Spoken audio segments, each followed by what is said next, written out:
नमस्कार मित्रों, स्वागत करता हूँ आप सभी के नए वीडियो में। और इस वीडियो में मैं यही बात करूँगा कि एनआईएस के बच्चों को प्रमोट करो। ठीक है, एनआईएस के बच्चों को प्रमोट करो क्योंकि अक्टूबर में आप एग्ज़ाम नहीं ले पाओगे। 2-2.5 लाख स्टूडेंट है, कहाँ से एग्ज़ाम दे पाएंगे। एग्ज़ाम देने के मतलब सेफ्टी होना चाहिए। सेफ्टी मतलब इस तरीके की सेफ्टी की बड़े बड़े लोग जितने मतलब बड़े बड़े उद्योगपति हैं उन लोग को जब बीमारी हो गया इतने सेफ्टी के होने के बावजूद, और ये वर्ल्ड हेल्थ ऑर्गेनाइजेशन भी यही कहता है कि ठंड में इसका प्रकोप और बढ़ेगा, मतलब ये बीमारी बहुत ज़्यादा फैलेगी और मतलब बीमारी इंडिया में ज़्यादा फैलेगी।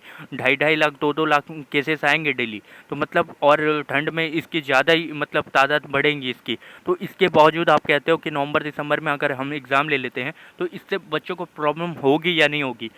सीधी सीधी बात है, बच्चों का जिम्मेदार होगा कौन। बच्चों का ज़िंदगी की और मौत से कौन मतलब बचाएगा।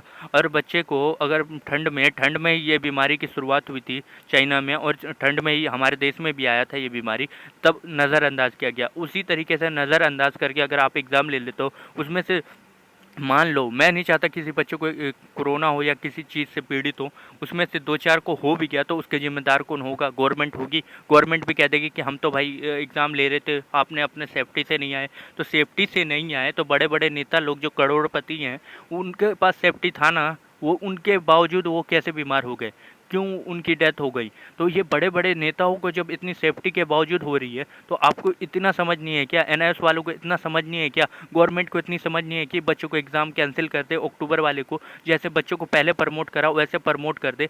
बच्चों, बस मैं आवाज़ उठाता रहूँगा, चाहे कुछ भी हो जाए, मैं आवाज़ आपके लिए उठाता रहूँगा। और इस वीडियो में यही थी कि मैं एनआईएफ से यही मांग करता हूँ कि बच्चों को प्रमोट कर दो, अक्टूबर वाले स्टूडेंट को। बच्चे काफ़ी निराश है, काफ़ी मतलब प्रॉब्लम्स फेस कर रहे हैं। पहले बार में भी आपने गलती करा। बस मैं इतना चाहता हूँ कि बच्चों को प्रमोट करो, अच्छे परसेंटेज दे दो आप। बच्चे कभी भी मतलब बच्चे ये नहीं चाह रहे कि एग्ज़ाम कैंसिल हो जाए, बच्चे भी चाहते हैं एग्ज़ाम हो। लेकिन बताओ, ये महामारी, और ऊपर से आप इतना लेट कर चुके हो। अक्टूबर के एग्ज़ाम अक्टूबर में नहीं लोगे, नवंबर दिसंबर में लोगे।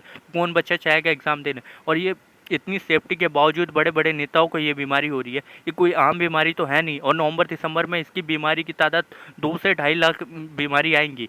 और इतनी बड़ी बीमारी होने के बावजूद आप इतना नज़रअंदाज कर रहे हो। सीधी सीधी बात है, अगर अक्टूबर में एग्ज़ाम नहीं होता तो आप सीधी सीधे बच्चों को कैंसिल करके प्रमोट करो, एग्ज़ाम प्रमोट करो, बच्चों को सबको प्रमोट करो। और यही बात निकल कर आ रही थी इस वीडियो में। दोस्तों, अगर कोई नया अपडेट आता है, ट्विटर पे हूँ मैं, ट्विटर पे कोई अपडेट आता है, सोशल मीडिया पे किसी चीज़ पे भी अगर कोई नया अपडेट आता है, सबसे पहले मैं आपको इन्फॉर्म कर दूंगा। चैनल पे नया है, लाइक कर दे, सब्सक्राइब कर दे, दोस्तों में शेयर कर दे। और मैं आपकी आवाज़ उठाता रहूँगा और उठाता रहूँगा, अंत तक उठाता रहूँगा जब तक कैंसिल नहीं होता एग्ज़ाम। और कोई भी ये ना सोचे कि हमारा एग्ज़ाम कैंसिल नहीं होगा। और मैं ये कहूँगा कि लास्ट में आपको ये भी कहूँगा कि आप पढ़ाई भी करते रहना थोड़े बहुत, और पढ़ाई के साथ साथ अपनी आवाज़ को भी उठाते रहना। दोस्तों, मैं